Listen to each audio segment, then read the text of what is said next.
Profesor Sedano. Gracias.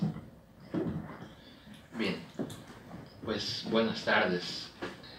En realidad me gustaría iniciar esta participación agradeciendo desde luego a los organizadores de este evento, especialmente al Ilustre Colegio de Abogados de Barcelona, pero desde luego también a la sección de Infancia y Adolescencia que preside doña María del Pilar Tintores, si no estoy mal enterado, y que desde luego el maestro, el profesor Richard Aguilar, en calidad de vocal, agradezco que me acompañe esta tarde también, ¿no? Agradecer también a la sección de Derecho Matrimonial y de Familia, que entiendo coordinan ambas secciones esta presentación, y por supuesto lo más importante, que estén ustedes aquí, que es lo que de alguna manera nos motiva a tener esta charla, ¿no? He hecho una pequeña presentación, en realidad no sé si aquí lo utilicen mucho. En México normalmente utilizamos estos materiales de apoyo que desde luego quedarán a disposición de ustedes si alguno está interesado. He colocado ahí mis correos electrónicos personales para que se las llegar, para que la valoren, y que, pues bueno, no sé si lo que diga esté bien, pero que si en algún momento dado tiene aplicación en algún juicio dentro de España, pues bueno, seré el culpable a lo mejor de estar propiciando este tipo de situaciones que en México han dado rienda suelta a muchas problemáticas por cuanto hace a la interpretación del interés superior del menor. En fin, yo creo que estamos conscientes de que dentro de los conflictos familiares, el que tiene mayor presencia dentro no solamente de México, sino del mundo, son los relacionados con los juicios de alimentos. Escuchaba ahora con atención lo que el profesor Richard Aguilar nos comentaba, y desde luego que pues genera mucha jurisprudencia y mucha inquietud, algunas veces de manera directa, algunas otras de manera indirecta, pero prácticamente todos los juicios del orden familiar encuentran tope o problemática cuando se trata de solucionar problemáticas relacionadas con alimentos. Es decir, que todo parece muy bien en los juicios de divorcio hasta el momento en que tenemos que pactar las cuestiones relativas a la pensión alimenticia, ¿no? Bien, pues el caso de México no es la excepción. Fíjense que en México tenemos un problema de demandas entabladas, sino la situación que padecen muchas jóvenes precisamente que no reciben pensión alimenticia cuando se convierten en mamá. Esto nos pone en la situación de que 3 de cada 4 niños de familias que se han separado no reciben una pensión alimenticia, o la perciben de manera irregular, o bien incluso no conocieron a su propio padre, ¿no? 91% de los juicios de alimentos son acreedores los hijos. Así es de que el problema se ha generalizado. Desde luego la situación habría que explicarla de esta manera. En México es muy distinta a lo que acontece en España, según lo que hemos estado platicando con Richard. México, por su economía, tiende a ser muy irregular en la cuestión laboral. Así es de que una pequeña parte de la población de los 130 millones de mexicanos que somos, una pequeña parte se encuentra laborando en lugares donde son detectables y de alguna manera se pueden fijar pensiones alimenticias. Realmente muchos de ellos pues se dedican a actividades irregulares o comercio, y que resuelven la problemática de alimentos, sino también las políticas laborales, ¿sí? Las políticas de educación que muchas veces no permiten llegar a puestos dentro de trabajo que garanticen un buen ingreso para pagar pensiones alimenticias. Hemos llegado al punto de considerar que en México la problemática de pensión alimenticias es un fenómeno ya incluso cultural. Y no solamente en México, en realidad si damos un repaso desde México, Centro y Sudamérica, podemos observar que coincidimos precisamente en estos altos índices de incumplimiento de obligaciones de asistencia alimentaria, pero además tenemos la problemática de que al acudir a juzgados, pues dilatan mucho los procedimientos, y las sentencias que se alcanzan son susceptibles de ejecutarse, pero resultan inviables porque finalmente el deudor alimentista o se sustrae, o renuncia al trabajo, o se esconde. Y sobre todo en un país tan grande como el nuestro, que cabe ir a cualquier parte de la República, ¿no? Así de que lo que vamos a estar platicando esta tarde, en realidad es lo que pasa en México. Legalmente en México la pensión alimenticia se ha estipulado hasta los 18 años, ¿sí? Si el menor de alguna manera no continúa estudios, hasta los 18 años se tiene la obligación de pagar la pensión alimenticia. Creo que no distamos de lo que pasa aquí en Europa en términos generales, y hasta los 25 años si es que cumplimenta algunos estudios. Esto está supeditado a una condición sine qua non. En realidad tiene que estudiar, pero realmente estudiar. En algunas legislaciones se contempla que estudie con éxito, y eso pues deja abierta una interrogante tremenda de qué significa estudiar con éxito. Entiendo yo que a lo mejor ir acreditando todas las materias en los términos que debe de ser. Algunas otras simple y sencillamente dice que vaya cronológicamente con la edad que tiene ahora sí que el acreedor alimentista, es decir, que esté dentro de las edades pertinentes para cursar una universidad. En fin, aspectos como el endeudamiento por parte de la mamá cuando el papá no cumple con la pensión alimenticia es susceptible de reclamarse también en un momento dado para que el papá pague aquellas deudas que se adquirieron para la manutención de su hijo mientras él no cumplió. Habrá que decir también que hablamos en México de un principio de reciprocidad, que entiendo que es universal. El que da alimentos tiene derecho a recibirlos también en su momento, y ahora vamos a comentar un poquito esta parte. Y el principio de proporcionalidad, de la cual ya nos comentaba Richard y que es importante. La pensión alimenticia se fija en función de las posibilidades del que tiene la obligación de darlos y las necesidades del que tenga que recibirlos. Entonces, ese es el panorama, digamos, general que se presenta en México en relación a los alimentos.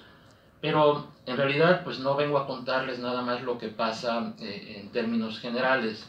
Quiero comentar esta tarde o compartir con ustedes la resolución que deriva de un amparo directo en revisión y que conocemos nosotros como el amparo 1388 del 2016, con efectos al 2017, y que de alguna manera constituye pues lo máximo en cuestión de materia de alimentos que se ha dictado dentro de nuestro Supremo Tribunal, que es la Suprema Corte de Justicia de la Nación.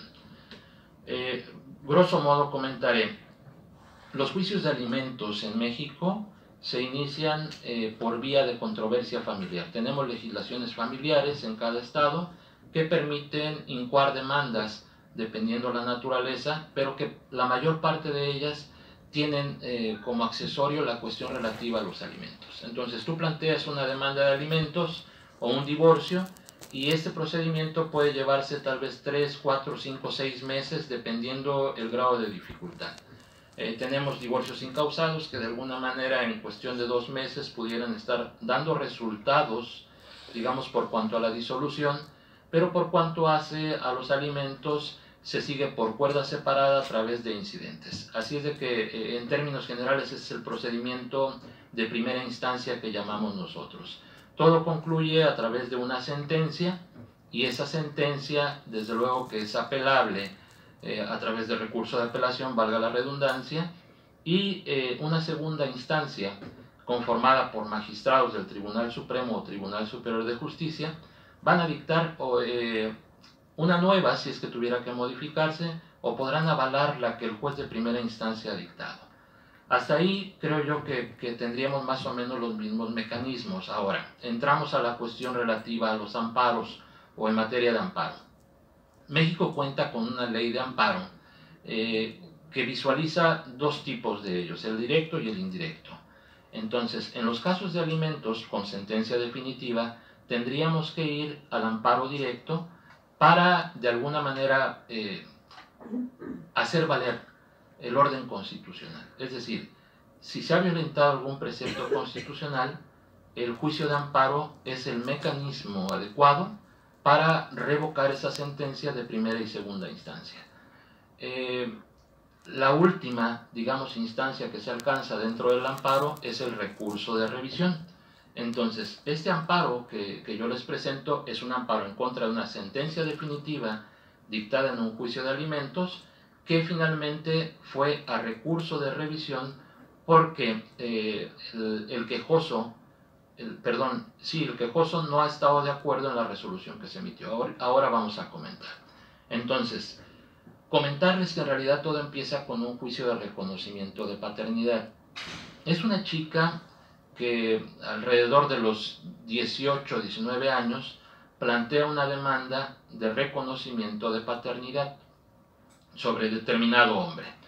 18, 19 años. Entonces, en 2010 plantea esta demanda, para el 2012 prácticamente ha concluido el juicio de paternidad y se determina que efectivamente tiene una relación biológica con su progenitor.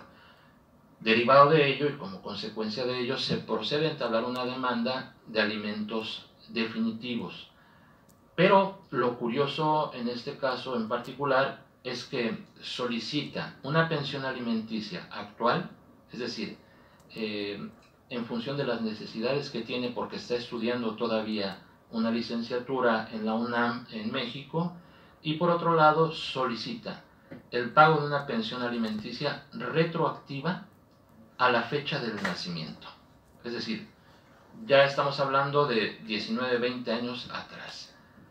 Bueno, pues de entrada se antoja un poco ilógico, sobre todo en la dinámica que veníamos trabajando en México, de decir, bueno, la demanda de alimentos tendrá efectos retroactivos, porque esto no es nuevo, la retroactividad de alimentos, pero solo por cuanto hace a la fecha de presentación de la demanda, no más allá.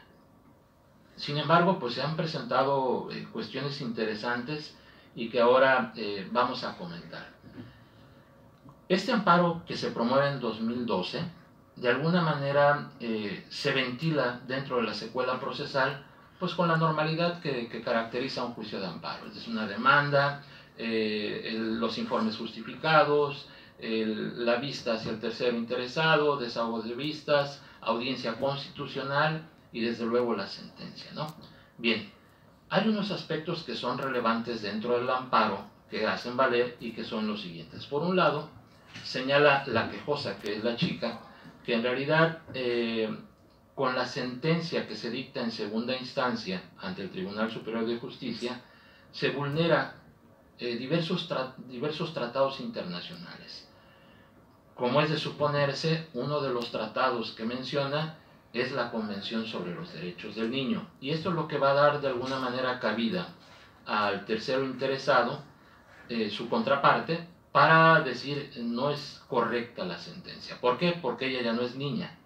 Sabemos que en términos generales la niñez termina pues cuando alcanza los 18 años, al menos así lo plantea la Convención sobre los Derechos del Niño, y las leyes nacionales recogen esta idea. Así de que ella argumenta que se ha violentado la Convención, que se ha violentado el artículo 24 de la Declaración Universal de los Derechos Humanos y que se ha violentado el artículo 11 de la Declaración, el Pacto Internacional de Derechos Económicos, Sociales y Culturales. Desde luego la Corte hace un estudio profundo de ello y ahorita vamos a ver qué es lo que resulta de cada una de ellas. Aquí es donde empieza lo interesante. Ella dice que hay una indebida interpretación para la procedencia del pago retroactivo de pensión alimenticia. Argumenta que en realidad hay una discriminación, y es que fíjense que con la sentencia de segunda instancia, había omitido pequeño detalle, se absuelve al deudor alimentista de pagar una pensión actual y de pagar la pensión alimenticia retroactiva. Así es de que obviamente esto da pauta al amparo, y en el amparo dice ella, es discriminatorio el hecho de que no me permitas o que no me otorgues una pensión bajo el argumento, porque dice el tribunal, que en realidad no es viable condenar al pago de una pensión alimenticia actual, uno, porque en realidad ella ya es mayor de edad, ¿sí? Dos, no ha acreditado estado de necesidad alguno, y tres, la pensión alimenticia fue establecida dentro de las legislaciones nacionales para garantizar un derecho de la infancia y ella ya no es niña. Así es de que este argumento es el que da pauta al amparo. De ahí que lo traslade a la demanda de amparo y que tenga que entrar el tribunal colegiado al análisis de esa sentencia de segunda instancia. Además dice ella que hay una indebida interpretación de la carga de la prueba. ¿Por qué? Porque el tribunal, cuando redacta su sentencia, manifiesta, bueno, el estado de necesidad respecto a alimentos se presume en los niños. Pues todos los niños tienen necesidad de comer, no se pueden valer por sí mismos. Así es de que esa presunción la da pues de facto, ¿no? En cualquier juicio de alimentos. Pero en este juicio de alimentos, donde tú eres mayor de edad, tú deberías probar que tienes un estado de necesidad y dentro del expediente no se ve que tú hayas acreditado nada. Así es de que, pues por esa razón, tampoco procede ni decretar alimentos actuales ni decretar alimentos retroactivos. Sigue de cualquier manera planteando ella, diciendo que hay una incongruencia en el contenido de la resolución porque la sentencia que dicta el Tribunal Superior de Justicia, segunda instancia, señala de alguna manera que por no ser niña o no ser niño no procede decretar los alimentos, pero basa su resolución en jurisprudencia donde se habla precisamente de alimentos en favor de los niños. Así es de que dice, bueno, por un lado me dices, no eres niña, por otro lado aplicas jurisprudencia relacionada con niños. ¿Qué pasa? Y finalmente dice, hay una indebida interpretación del derecho a los alimentos y la posibilidad de retrotraerse al nacimiento del menor. Lo que esta mujer argumenta en su amparo es que en realidad los alimentos se generan a partir de la fecha del nacimiento y no a partir del momento del reconocimiento. Y esto tiene pues cierta lógica si lo pensamos de esta manera, que en Centro, Sudamérica, en México, a veces hasta pasados 2-3 meses llevan a registrar a los niños, ¿no?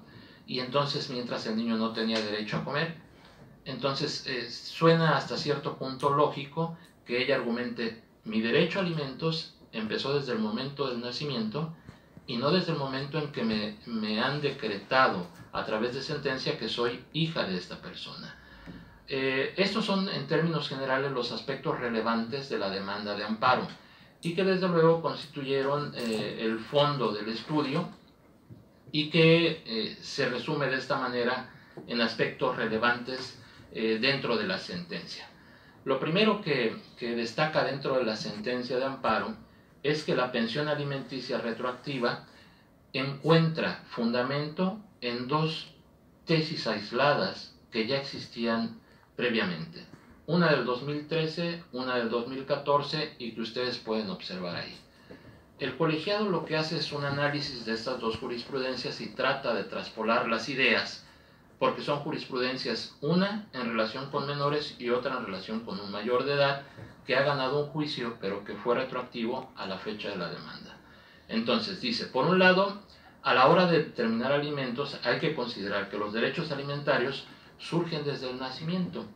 Ese es el primer criterio que va a normar los alimentos en México. Y si los alimentos surgen a partir de la fecha del nacimiento, esto de alguna manera ya va dando cabida a la retroactividad. Quiero comentarles que, por ejemplo, en México, una sentencia que se ha dictado en mi estado, de las tantas que hay, condenaba, por ejemplo, al pago de pensiones alimenticias retroactivas a una persona porque durante 2 años, ¿sí?, no reconoció a su hijo y una vez que ha llegado el juicio de reconocimiento de paternidad y que resulta procedente, entonces viene la demanda de alimentos y el juez condena al pago retroactivo durante 2 años anteriores. Pero se trata de un menor de edad. Argumento, interés superior. Y que de alguna manera gusta mucho a los juzgadores este concepto jurídico indeterminado del interés superior, pues para justificar lo que no es justificable, para tapar lo que no se puede ocultar.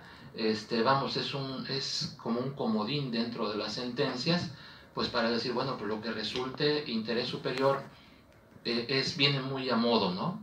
De tal forma pues que en este caso que yo les planteo, los derechos alimentarios, según la sentencia, deben determinarse a partir de la fecha del nacimiento y no a partir de que se presentó la demanda. Dio pauta pues a que fueran retroactivos.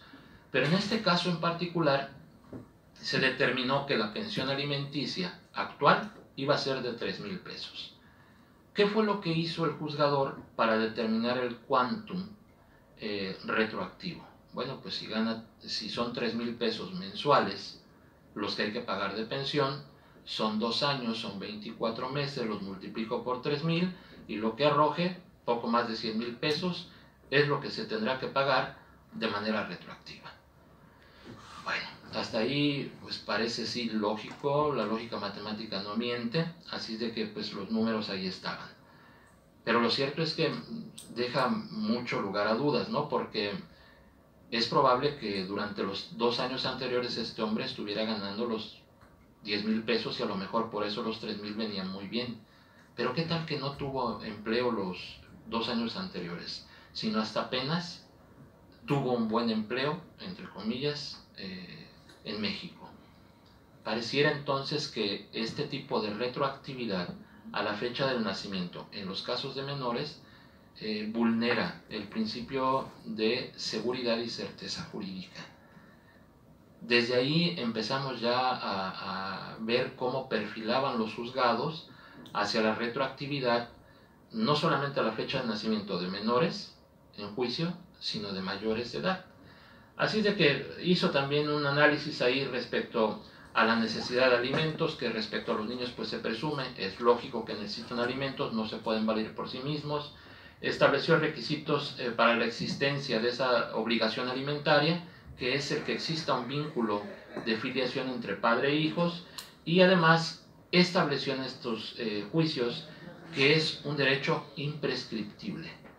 No puede prescribir bajo ninguna circunstancia la pensión alimenticia. Bien, en fin, resaltó por ahí que la procedencia del reclamo de alimentos retroactivo por representante o por mayoría de edad de un hijo es tan viable como cualquier juicio. Entonces, insisto, esto se da en tesis jurisprudenciales, lo que significa de alguna manera que no se ha convertido en un criterio supremo jurisprudencia como tal. Es un caso ahí aislado que se presentó y que requiere del aval de 5 resoluciones, de 4 resoluciones más, para que se convierta en jurisprudencia y sea aplicable en toda la República de manera obligatoria.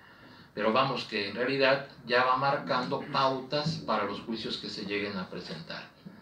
Así de que de ello, pues obviamente sobrevino la idea de que hay que visualizar dentro de la sentencia el principio de igualdad y no discriminación.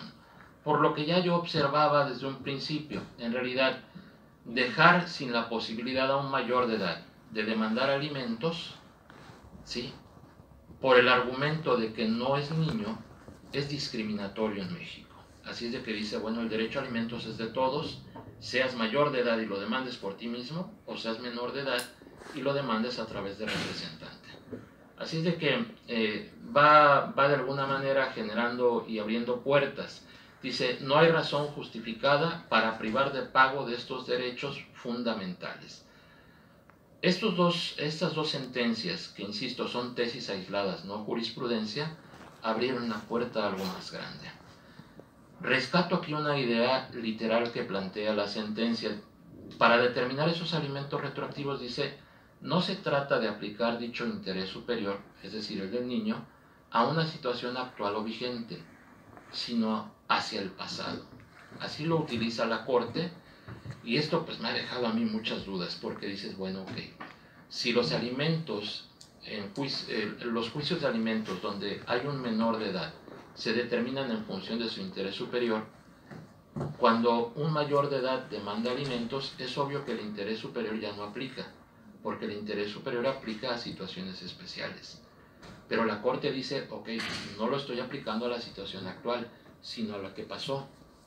Y entonces yo me quedo pensando, el interés superior ya no solamente es un concepto jurídico indeterminado, sino además retroactivo. y esto pues obviamente empieza a generar ruido en México. Bien, finalmente terminan amparando y protegiendo, ¿sí?, a la chica, diciendo efectivamente se ha equivocado de alguna forma en segunda instancia el Tribunal Superior de Justicia y hay que fijar pensión alimenticia. Pero el colegiado no establece lineamientos para determinarlo. Ahora entro a ello. Sobreviene el recurso de revisión. Ya les comentaba yo, primera, segunda instancia, recurso de amparo, bueno, el juicio de amparo, porque no es un recurso, el juicio de amparo y el recurso de revisión en contra del amparo. Habría que explicar que el recurso de revisión no es admisible en todos los casos. El recurso de revisión únicamente se admite cuando se violenta un precepto constitucional. Y en este caso, la no discriminación, que era uno de los argumentos, es artículo 1 constitucional. Interés superior, artículo 4 constitucional, y así varios preceptos constitucionales. Entonces, el recurso de revisión procede cuando se violenta una norma constitucional o cuando no hay una adecuada interpretación, se pone en duda la interpretación de. ¿Qué fue lo que pasó entonces? Bueno, viene el recurso de revisión ahora por parte del tercero perjudicado. ¿Qué? La pensión alimenticia retroactiva ya es mayor de edad. Dice, no hay congruencia en la sentencia. No puede aplicar una tesis aislada de esta manera. Así de que ese es de lo que se duele de alguna manera el tercero interesado, por eso presenta el recurso de revisión, pero además él dice que la obligación de dar alimentos nace a partir de la sentencia que se dicta dentro del juicio especial de alimentos y no de manera retroactiva al nacimiento. Y creo que esto es más o menos lo que Richard nos comentaba. Es retroactivo a la fecha en que se ha presentado la demanda y nada más. Así había estado caminando en México, pero en México tenemos una corte que además de ser Suprema Corte de Justicia de la Nación y encabezar el Poder Judicial de la Federación, es Tribunal Constitucional. Que Tribunal Constitucional no tiene nada porque no hay tal figura en México. En realidad es algo que se adoptó o que se agendó la Suprema Corte y dice, incluso hay un spot, Pamela, por ahí que dice, el Poder Judicial de la Federación te protege y nosotros por trámite y por supuesto, como era de esperarse, viene la resolución. Para ello, dice la Corte, para justificar la entrada al estudio. 1.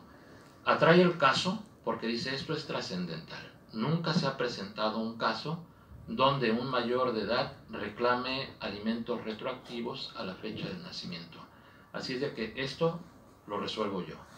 Los ministros de la sala, 11 ministros en México, determinan llevar hasta su cancha, digámoslo así, este asunto. Justifican, dice, es importante y es trascendente determinar si un mayor de edad puede demandar una pensión alimenticia retroactiva a la fecha del nacimiento. O sea, no es retroactiva a la presentación de la demanda, es a la fecha del nacimiento. Y aquí es donde de alguna manera se pone interesante.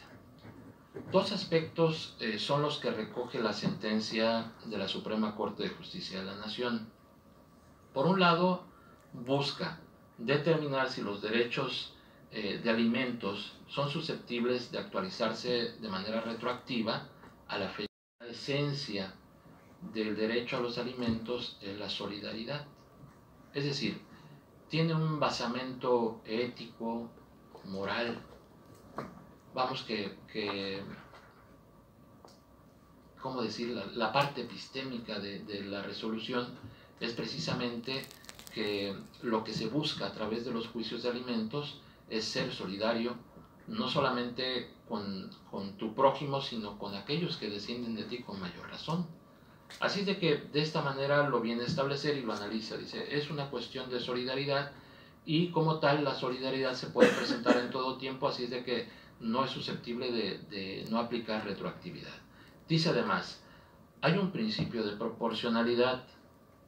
Esto significa que pues se va a dar en función de las posibilidades de quien tenga que dar alimentos y las necesidades del que deba recibirlos. Así de que siempre habrá un ejercicio de ponderación que de alguna manera no permita que se vulneren derechos ni del deudor ni del acreedor. Es decir, manifiesta pues que de alguna forma se equilibran las situaciones a la hora de hacer el estudio de fondo de cada uno de los asuntos relativos a pensiones alimentarias. Protegió, pero lo que no hizo fue establecer lineamientos. Así es de que ahora modifica la sentencia y dice, ok, si es viable condenar al pago de una pensión alimenticia retroactiva a la fecha del nacimiento, siempre y cuando se cumplan determinados lineamientos, ¿no? Así es de que viene a establecer 4 lineamientos muy sencillos, pero que desde luego genera duda todavía de lo que podemos hacer. Quiero comentarles que en realidad a partir del 2017 México ha entrado en una dinámica distinta en cuanto hace a técnica legislativa y desde luego técnica jurisprudencial. La Corte ha venido recogiendo criterios a través de lo que llamamos checklist y que de alguna manera se convierten en pequeñas recetas para la aplicación más exacta de la norma jurídica. Así es de que, ¿qué es lo que hizo la Corte en este caso? Dice, bueno, ok, si tú, mayor de edad, reclamas de tu papá, ¿sí?, después de haber llevado a cabo un juicio de reconocimiento de paternidad, le reclamas alimentos, puedes reclamarlos de manera retroactiva, incluso a la fecha de nacimiento, pero desde que la jurisprudencia pues no me afecta en lo más mínimo, pero sí que habrá muchos casos en los que sí pudiera afectar, ¿no?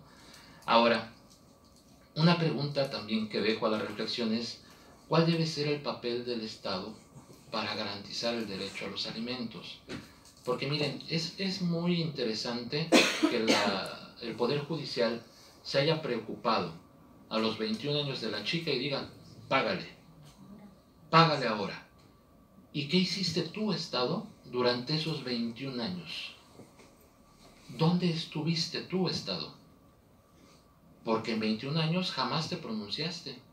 Y tal vez el argumento sería, bueno, pues es que yo no puedo ir de casa en casa preguntando cuál es la situación de cada uno de los menores.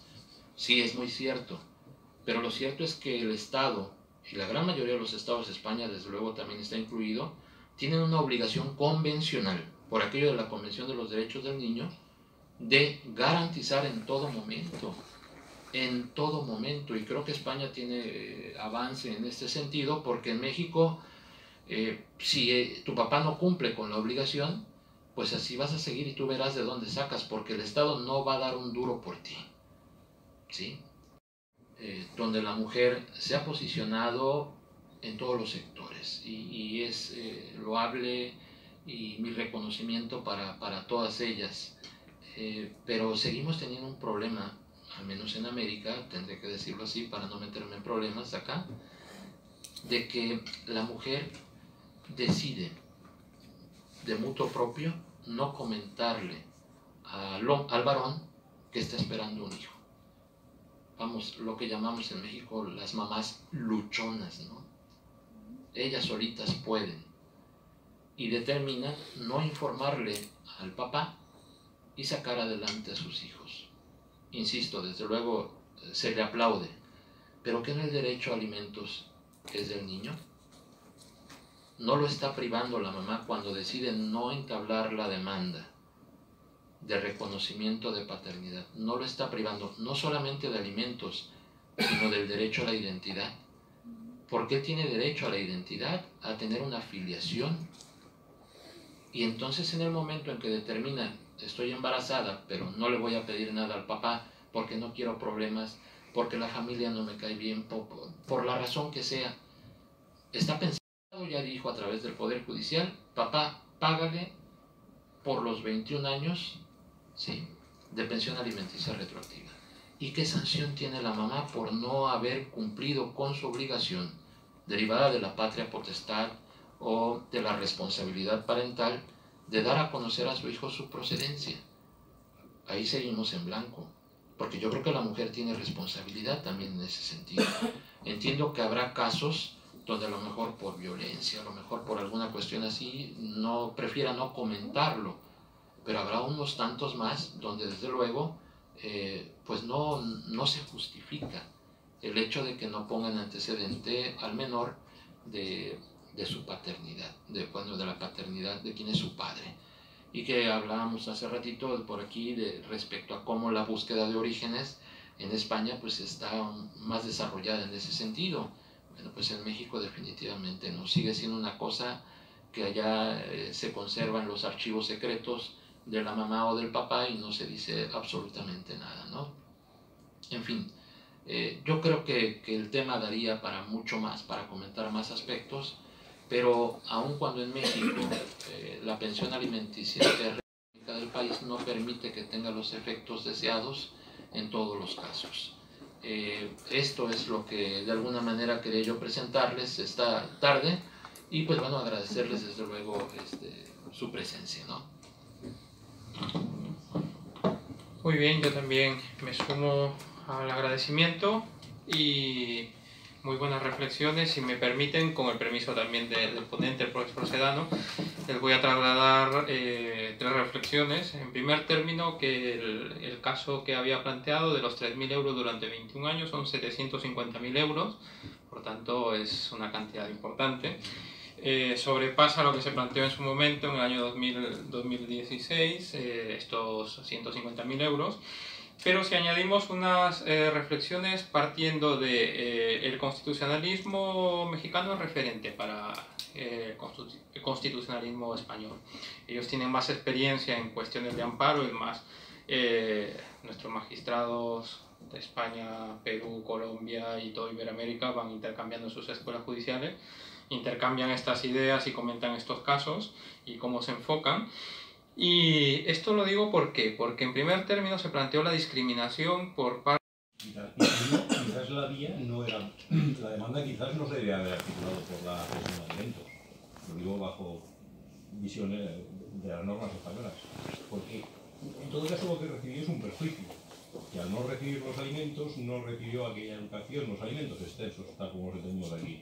Pues la alimentación, educación, sanidad, etc. O sea, quizás lo que le han causado es un daño que podría ser reclamable. Pero si recibió todos los alimentos que debía precisar, que a lo mejor no fue por mitades, sino que lo recibió todo de una parte, en este caso de su madre, quizás la agraviada, la que ostenta un derecho de crédito, será la madre con respecto a esas cuantías. Pero al hijo, ¿en concepto de qué le vamos a dar ahora cuando es mayor de edad una cantidad de algo que ya ha recibido?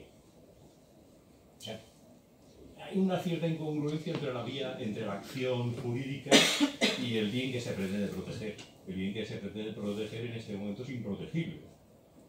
Y si se cubrió en su momento, pues habrá un derecho de crédito a favor de terceros. Será la madre la que, en su caso, si no ha prescrito el derecho, tendrá derecho a reclamar esta cuantía. Yo el hijo no veo. La retroactividad de los... Yo también podría coincidir, de hecho, si me lo permite y si me envía un correo, con gusto le comparto la sentencia, porque yo detecto por ahí esta visión que usted tiene. Es decir, hay una velada intención de la Corte de más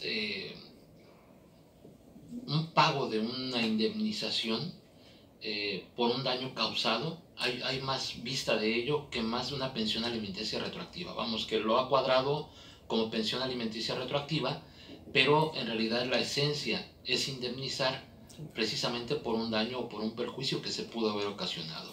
Sí, pero ahí la Corte está incurriendo en una incongruencia, porque está articulando mal. O sea, la reclamación se la hicieron por una pensión de alimentos, cuando lo que está dando es otro concepto, es un concepto indemnizatorio. O sea, claramente es una sentencia incongruente. Y luego parece que se arrepiente en el punto 1, dice, y si pudo tener conocimiento y tal. El derecho está ahí, tenga o no tenga conocimiento. Entiendo que otra cosa será si ha prescrito ese derecho. Claro. Pero ¿por qué es tan pascuata la Corte en ese sentido? De decir, bueno, pues si no tuvo conocimiento, parece que se arrepiente un poco la sentencia.